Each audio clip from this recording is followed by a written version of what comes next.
So I was just thinking about responsibility and mindfulness, non-duality, identity.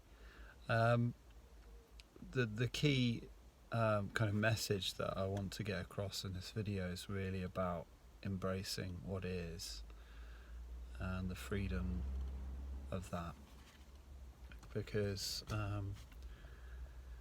Sri Nisargadatta Maharaj, who's really kind of my guru in the sense that I learned a lot from him, amongst many other people that I read about and read their words. He says that freedom is not to do with, I can't remember the exact words he uses, so I'll put it in my own way, I'll paraphrase it. But he essentially says that it's not to do with doing what you want. It's to do with, that's not true freedom, doing what you want. True freedom is doing what you need to do.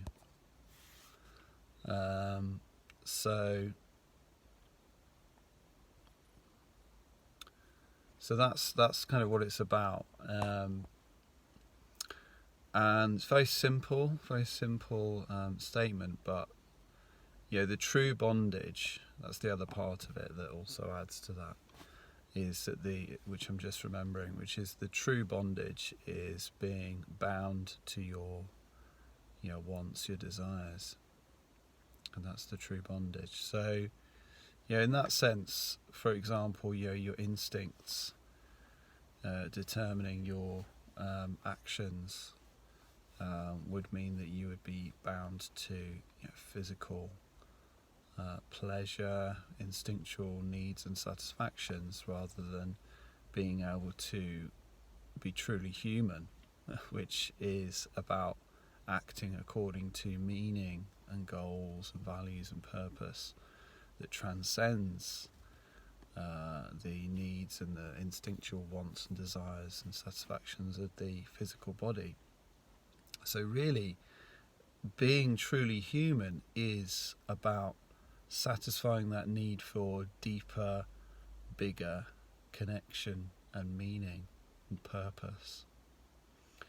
I was watching a really interesting conversation, discussion between Tim Freak and Ian McGilchrist, and they're sitting around in I think Ian McGilchrist's house on the Isle of Skye, and McGilchrist wrote The Master and His Emissary, which I'm currently reading. I've just got to the bit where he's laid off talking about the biological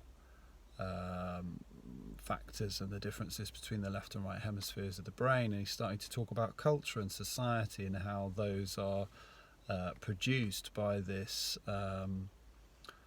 the fixations of the left hemisphere, and that we've got this kind of relationship between, he doesn't put it quite that simply, it's a two-way relationship, but there's a relationship between culture and the brain, and certain sides of the brain and aspects of the view of the world that side of the brain takes. Really interesting stuff. But they talk about purpose, Freak and McGilchrist, and they're talking about how purpose is, it's kind of what this is, rather than something we just overlay on the top of what this is, based on concepts or perceptions. The purpose is this. I think another way of putting this is, someone said, life is its own meaning. So in terms of my own experience, boiling that down to just my own experience, my own narrative, this morning I just had one of those little epiphanies. Yesterday I had an epiphany where I was filling up a partner's car with petrol, and I had some kind of dark negative thoughts swimming around, swirling around in my head. And I just kind of checked in with my body, just looked around. It's a really sunny day, blue sky, pretty peaceful. And I just had that clear sense, and I've read about it many times and I've had lots of experiences, but just that sense, and it's very simple, and it wasn't, some big experiential, shock of emotion or anything like that, or loss of anything. It was just that simple little thought, I'm not my thoughts. This morning, my experience was really about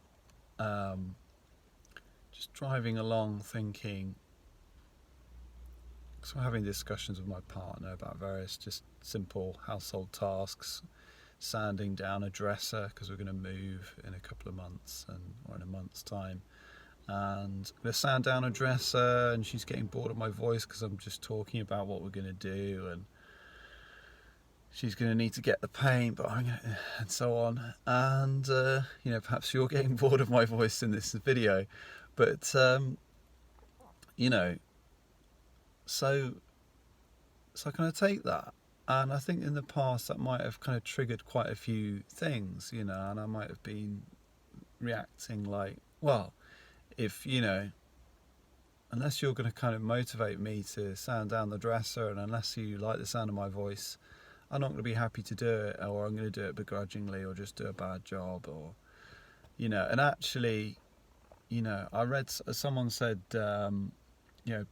people's criticisms of you are always exactly right, but their explanation of how to solve your problems are probably wrong.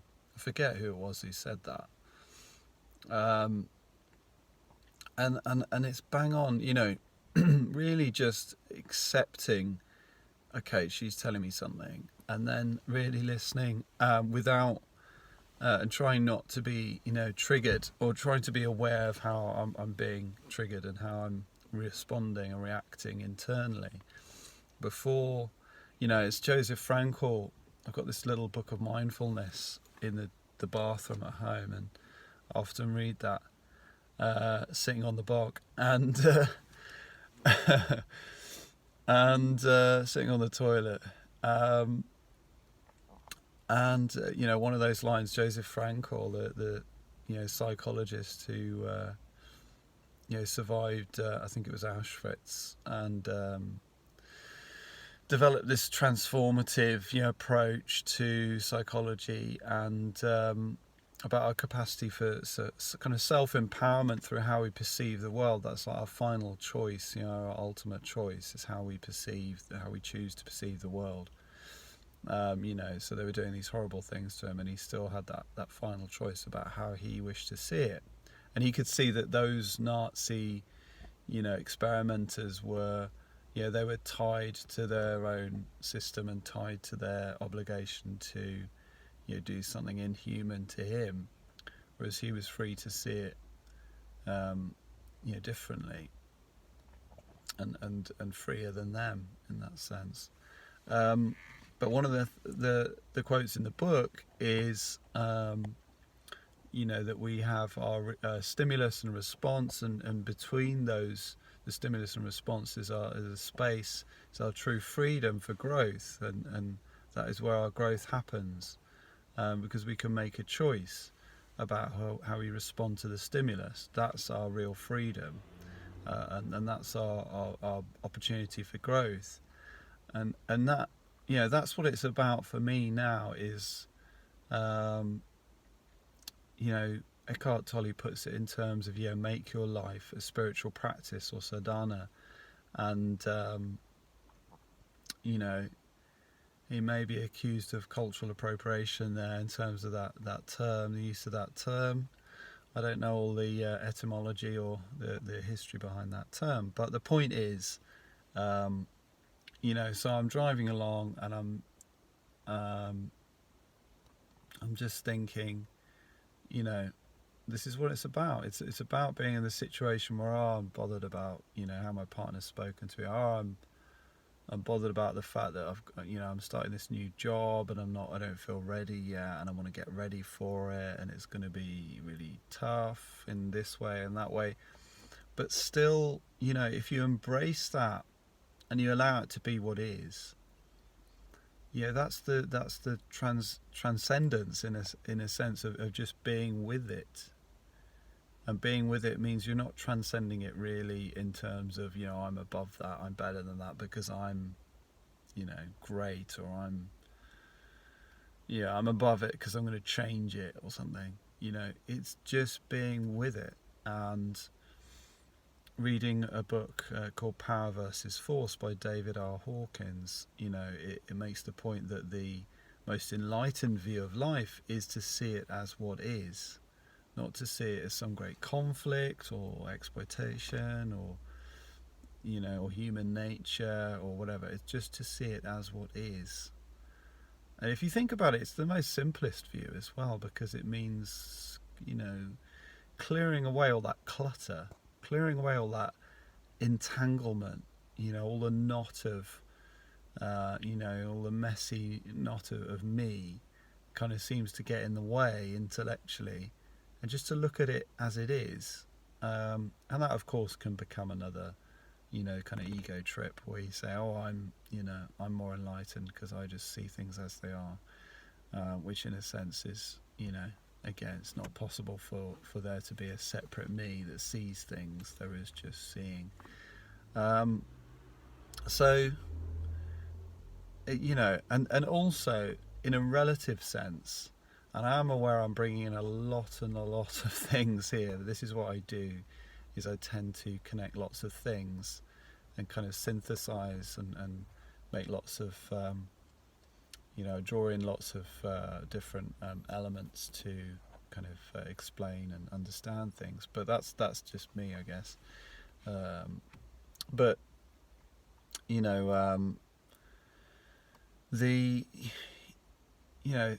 the most simplest way of looking at things, that can become an ego trip. But, it is just about just keep coming back to that simple, what is happening?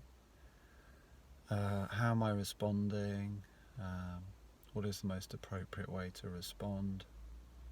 And there's lots of other factors that come into play. I probably don't have time to explain here, but that I'm interested to explain, such as a kind of a way of looking at things, ways of listening in relationship, and ways of speaking. And I really believe that there's loads of benefits here, because I know that in my own experience I've gained so much from mindfulness and non-duality and meditation. So if this interests you, give a like, hit the thumbs up button, and subscribe. If this is on YouTube, if it's on Instagram, follow me. And thanks for listening. And I'd be interested in any comments, suggestions, advice and feedback, because I really am interested in what it is that people are looking for.